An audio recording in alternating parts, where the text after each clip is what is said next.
Hey everyone, welcome to another deep dive Yeah. into a fascinating topic. All right. This time we're tackling permission systems in software development. Yeah, always a fun one. We've got 3 YouTube videos lined up that approach permissions from a coding perspective and another one that dives into those core concepts of authorization. Excellent. Before we get into the nitty-gritty though, Yeah. let's set the stage. Yeah.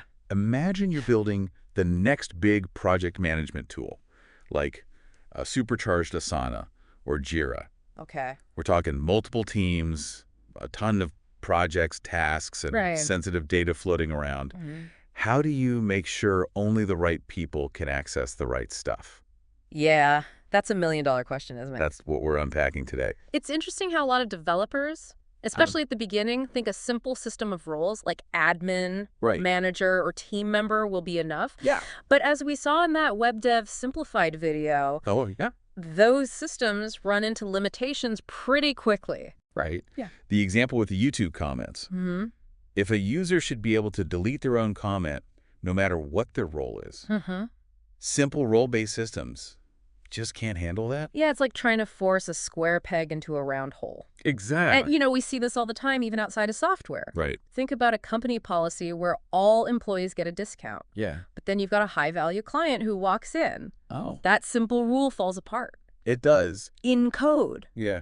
This translates into messy code with permission checks everywhere. Yeah. It makes updates and maintenance a real pain. I can only imagine those nested if-else statements they showed. I know, right? Ugh, it's enough to make you shudder. And that's where RBAC comes in, role-based access control. Ah, RBAC. It felt like a breath of fresh air when they showed the code example. It's all about assigning specific permissions instead of those broad roles. I see. It brings order to the chaos. Oh. Grouping permissions by the resources they apply to specific projects or tasks, Right. and by the actions allowed, like viewing, editing, or deleting. Makes sense. Right. And having everything in a single configuration file Oh yeah, that's a game changer. for maintainability. Absolutely. Yeah. Imagine you need to change a permission, like preventing managers from deleting certain tasks. Okay. With RBAC, you just update the configuration file and you're done. Wow. So much easier. No more digging through lines of code. Right. It's efficient, and you're less likely to make mistakes. So for everyone listening, Yeah. think of RBAC as this tool that lets you fine-tune who can do what in your application. Precisely. You can get really granular, even down to specific actions. It's not just about security either. Oh, really? It actually helps you create a better user experience. How so? You can tailor access to how people actually use your software, I say. not some generic one-size-fits-all approach. That's a really good point. So RBAC is great, Yeah. but it's not perfect. Yeah. Remember that Google Drive example? You mean where you might be able to edit one document, Yeah. but only view another in the same Google Drive account? Exactly. That's where RBAC hits a wall. So what's the solution? Well, that's where attribute-based access control, or ABAC, comes in. ABAC sounds a bit more complex. It can be, but let me try to explain it simply. Okay. Imagine a company with RBAC. You might get access to a building based on your job title. Okay. But with ABAC, your access could also depend on the time of day, Okay. your specific team, the security clearance of the project you're working on, Wow. maybe even if there's a special event happening. So it takes the context of the situation into account. Exactly. ABAC looks at 4 main things: the subject, who could be a user or a system, Okay. the action they want to perform, like viewing or editing, Mm-hmm. the resource they're trying to access, like a project file, and Yeah. most importantly, the context surrounding that access attempt. That helps me understand how ABAC works. And the To-Do app example from Web Dev Simplified really brought it to life with code. Oh, yeah. They showed how a user's permissions to view, update, or delete a to-do could change based on whether they created it, were invited to it, or have been blocked by the task's author. Right. It was a great illustration of ABAC's flexibility. By checking these different attributes, you can create really nuanced permission logic. I see. You can grant or deny access with incredible precision. It's like having a set of really fine-tuned dials Exactly. to control exactly who can do what under specific circumstances. Now I know what you're thinking. What's that? This is all cool, but I'm not building Google Drive. Yeah. Why should I care about ABAC? That's a fair point. Even for smaller projects, understanding ABAC opens up possibilities for stronger and more adaptable permission systems. Okay, how so? It lets you move beyond those rigid, predefined roles Yeah. and create rules that are perfectly tailored to your application. Yeah. You're not just managing what people can access, Right. but how and under what circumstances. So it's about making your application really intelligent about who can do what. Precisely. Now, those YouTube videos we've been talking about, Yeah. they focused a lot on the coding side of things. Right. Let's step back for a second and talk about the bigger picture. Okay. Permissions, privileges, and scopes. Oh, yeah.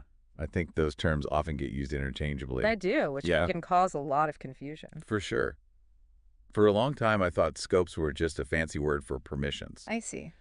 But that Octadev video really helped me see the differences. Oh, good.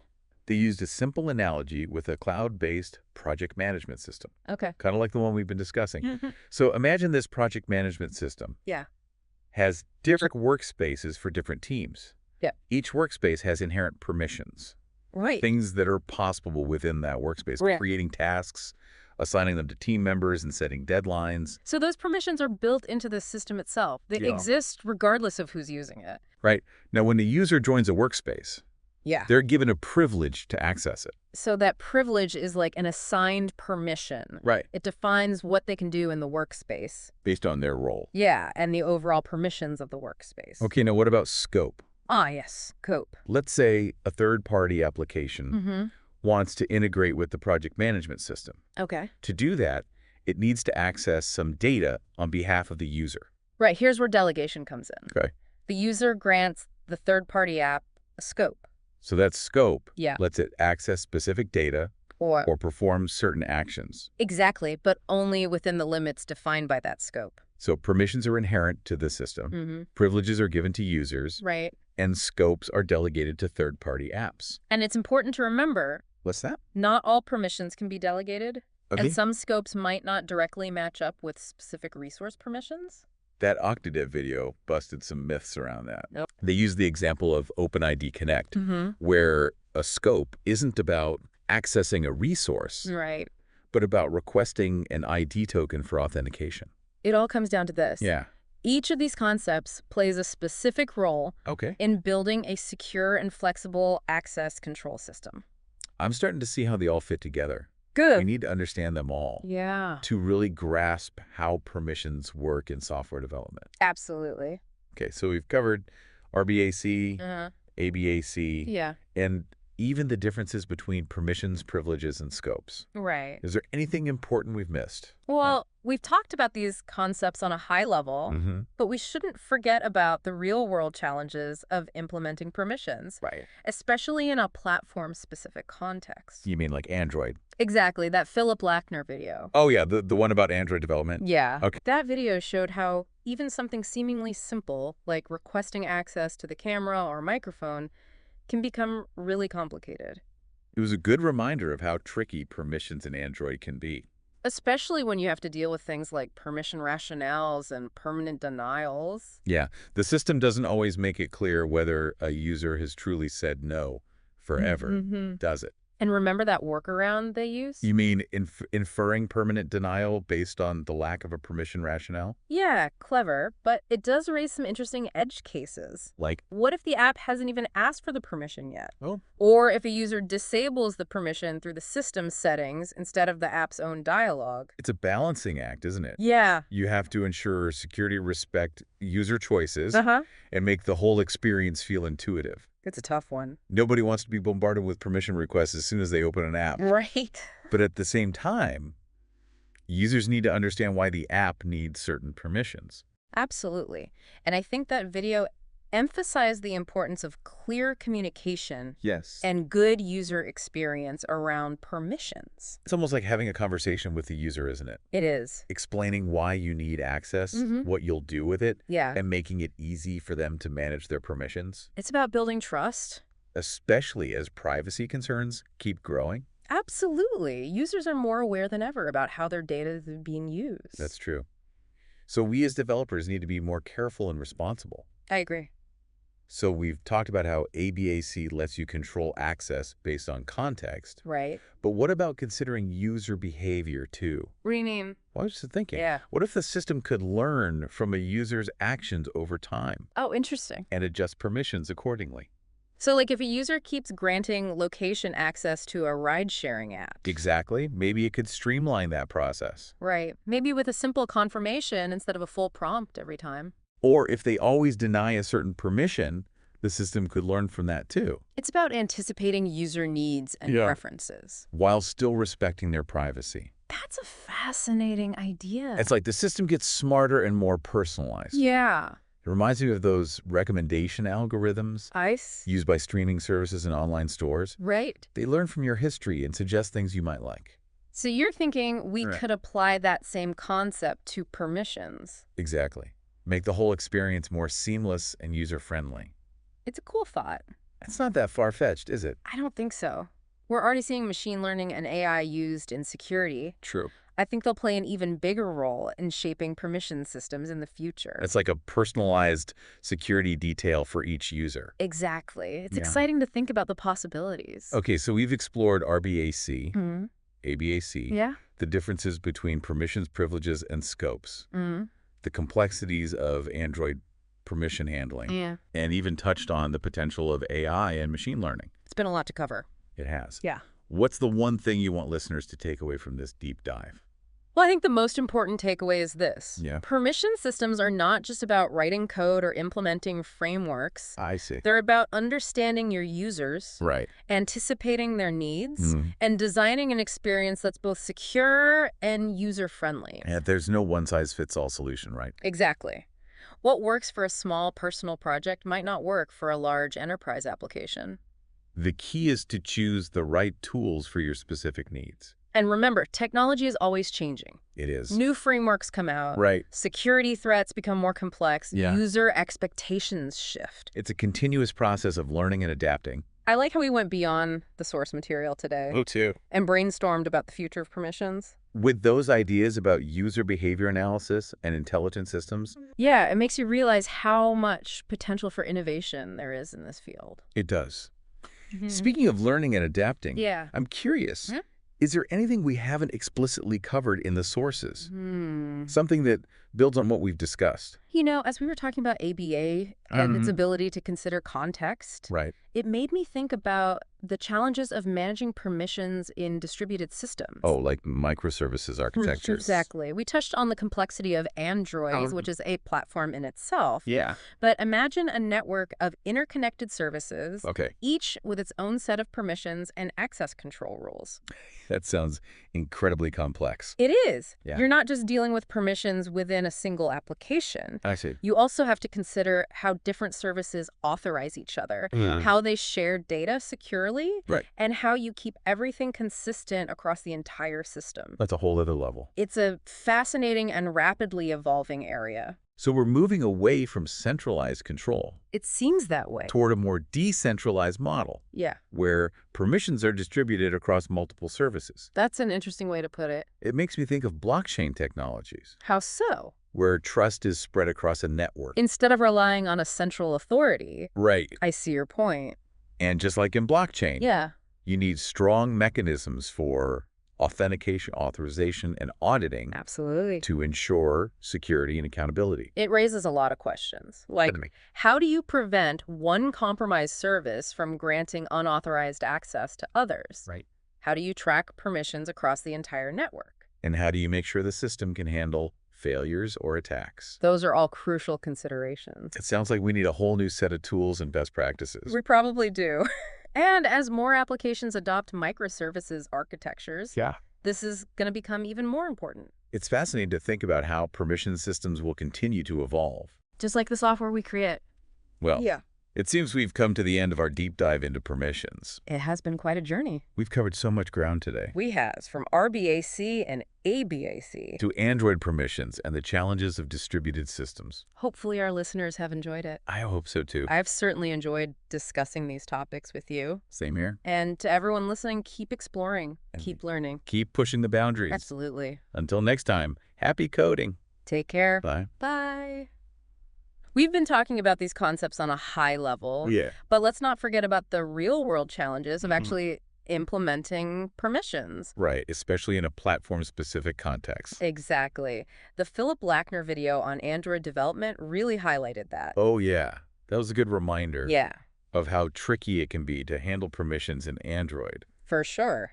especially when you factor in things like permission rationales and detecting permanent denials. It's not always clear, is it?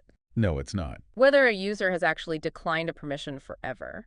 And remember that workaround they used in the video? You mean inferring permanent denial Yeah. based on the lack of a permission rationale? Right.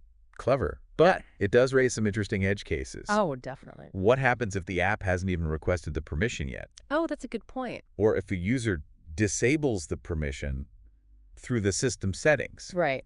instead of the app's own dialogue? It's like this constant dance It is. between security respecting user choices Uh-huh. and making the experience feel intuitive. Nobody wants to be hit with a wall of permission requests. Right. As soon as they open an app. But users also need to understand why the app needs access to certain things. Exactly. And that video really emphasized Yeah. the importance of clear communication and good user experience around permissions. It's about having a conversation with the user, Right. Explain why you need access what you'll do with it. and make it easy for them to manage their permissions. It's about building trust, you know? Especially with all the growing privacy concerns these days. Absolutely. Users are much more savvy about how their data is being used. This is true. Yeah. So we as developers need to be more mindful and responsible. I completely agree. Okay. So we've talked about ABAC and how it lets you control access based on context. Mm-hmm. But what about considering user behavior as well? Oh, interesting. Tell me more. What if the system could learn from the user's actions over time Uh-huh. and adjust permissions accordingly? I like where you're going with this. Imagine a system that notices a user consistently granting access to their location for a specific app. Okay, like a ride-sharing service. Exactly. Maybe it could streamline that process in the future, Yeah, maybe just a simple confirmation. right? Instead of a full permission prompt every time. Or what if they repeatedly deny a certain permission? The system could learn from that too. Right, it's almost like it becomes more intelligent, Yeah, and personalized over time. adapting to how users actually interact with it.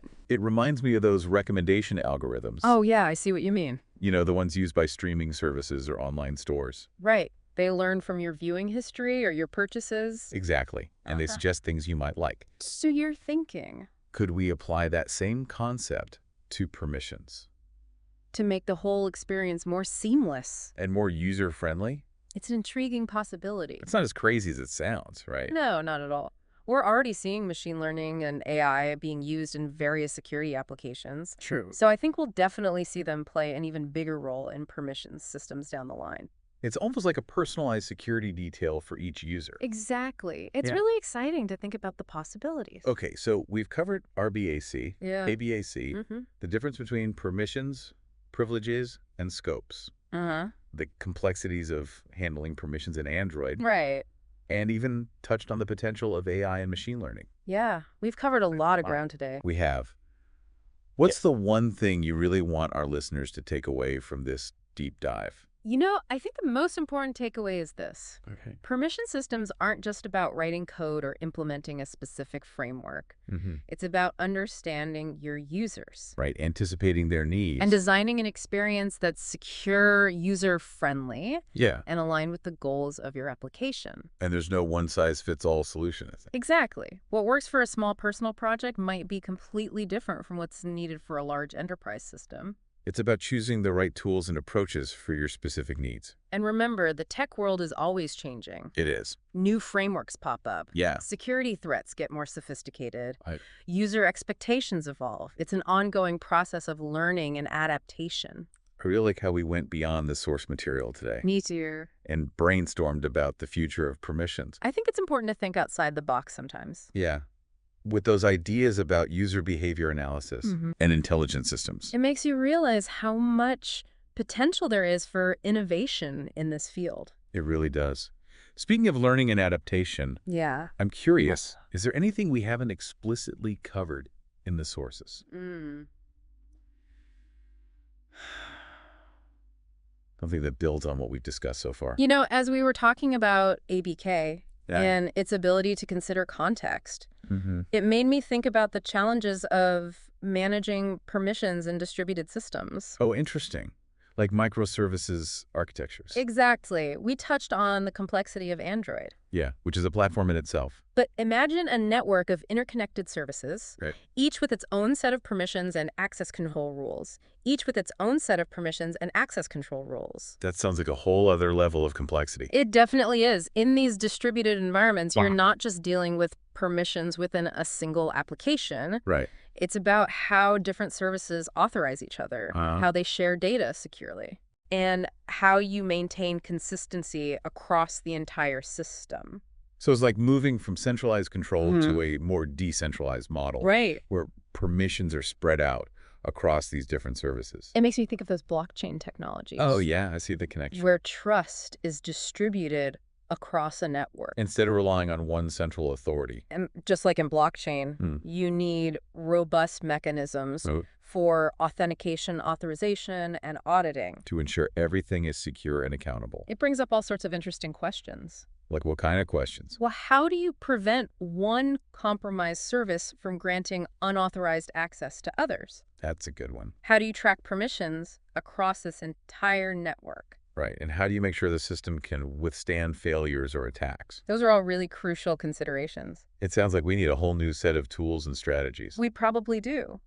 And as more and more applications move towards these microservices architectures, this is going to become even more critical. It's amazing to think about how permissions systems will continue to change and evolve. Just like the software we build.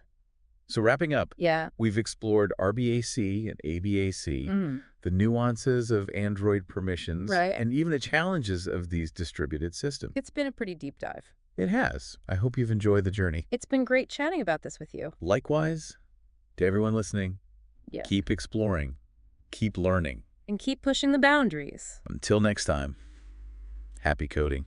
See you then.